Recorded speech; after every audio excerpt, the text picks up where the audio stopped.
The greatest deception men suffer is from their own opinions.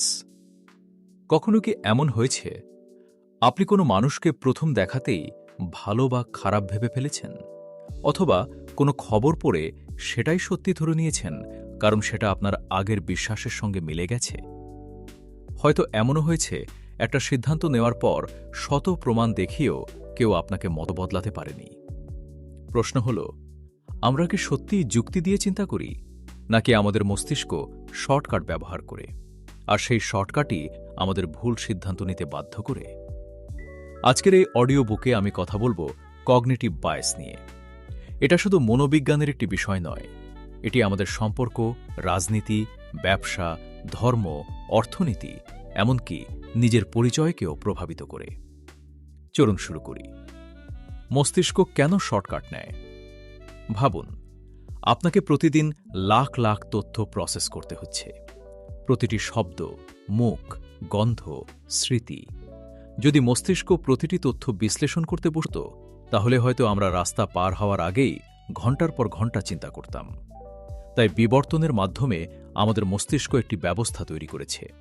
এটাকে বলা হয় mental shortcut বা হিউরিস্টিক্স।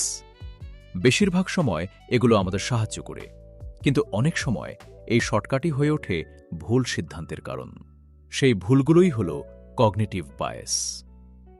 কনফার্মেশন বায়াস, এটাই সম্ভবত সবচেয়ে শক্তিশালী বায়াস।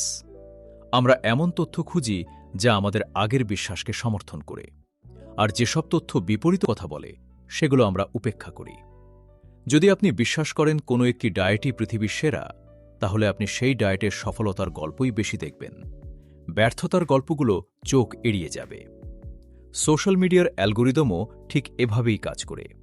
আপনি যা বিশ্বাস করেন আপনাকে সেটাই আরও বেশি দেখানো হয়। ফলাফল, আপনার পৃথিবী ধীরে ধীরে একটি ইকো চেম্বারে পরিণত হয়। Hello effect. একজন মানুষ সুন্দর, তাই আমরা ধরে নিই সে হয়তো বুদ্ধিমানও, ভদ্র, বিশ্বাসযোগ্য। অথচ সৌন্দর্যের সঙ্গে এসব গুণের কোনো সম্পর্ক নাও থাকতে পারে। একটি ভালো বৈশিষ্ট্য পুরো মানুষটিকেই আমাদের কাছে ভালো বানিয়ে দেয়। এটাই হ্যালো এফেক্ট। Anchoring bias. ধরুন, একটি মোবাইলের দাম লেখা আছে 1,20,000 টাকা। তারপর দোকানদার বলল, আজ অফারে মাত্র 85,000। আপনার মনে হবে বিশাল ডিসকাউন্ট। কিন্তু যদি আসল দামই 85,000 হয়, প্রথম সংখ্যাটাই আপনার চিন্তার নোমর হয়ে গেছে। এটাই অ্যাঙ্কারিং। Availability bias. বিমান দুর্ঘটনার খবর খুব দ্রুত ভাইরাল হয়, তাই অনেকেই মনে করেন বিমান ভ্রমণ খুব বিপজ্জনক। কিন্তু বাস্তবে সড়ক দুর্ঘটনায় মৃত্যুর সংখ্যা অনেক বেশি। যে তথ্য সহজে মনে আসে আমরা সেটাকেই বেশি সত্যি বলে মনে করি। Dunning Kruger effect. যারা খুব কম জানে তারা প্রায়ই নিজেদের অনেক বেশি জ্ঞানী মনে করে, আর যারা সত্যি অনেক জানে তারা নিজেদের সীমাবদ্ধতা আরও বেশি উপলব্ধি করে। সক্রেটিস বলেছিলেন, I know that I know nothing. এ কারণেই প্রকৃত জ্ঞান মানুষকে বিনয়ী করে। Sunk cost fallacy. ধরুন, আপনি একটি খারাপ সিনেমা দেখতে বসেছেন। 1 ঘন্টা কেটে গেছে, সিনেমা একদমই ভালো লাগছে না। তবুও আপনি শেষ পর্যন্ত দেখলেন। কেন? কারণ আপনি ইতিমধ্যে 1 ঘন্টা বিনিয়োগ করেছেন। ঠিক একইভাবে অনেক মানুষ খারাপ সম্পর্ক, ক্ষতিগ্রস্ত ব্যবসা বা ভুল সিদ্ধান্ত ধরে রাখে শুধু অতীতের বিনিয়োগের কারণে। Authority bias. কোনো বিখ্যাত ব্যক্তি কিছু বললেই আমরা সেটাকে সহজে বিশ্বাস করি, যদিও তিনি সেই বিষয়ে বিশেষজ্ঞ নাও হতে পারেন। এই কারণেই বিজ্ঞাপনে সেলিব্রিটিদের ব্যবহার করা হয়। Negativity bias. 100টি প্রশংসা আর একটি সমালোচনা। দিন শেষে আপনি কোনটা মনে রাখবেন? সম্ভবত সেই একটি মাত্র সমালোচনা। আমাদের মস্তিষ্ক বিপদকে বেশি গুরুত্ব দেয়, কারণ হাজার হাজার বছর আগে এটি টিকে থাকার জন্য জরুরি ছিল। কগনিটিভ বায়াস কি খারাপ? সব সময় নয়। এগুলো ছাড়া আমরা হয়তো খুব ধীর গতির সিদ্ধান্ত নিতাম। সমস্যা তখনই হয় যখন আমরা বুঝতেই পারি না আমাদের সিদ্ধান্তের পেছনে যুক্তি নয়, বরং বায়াস কাজ করছে। তাহলে সমাধান কি?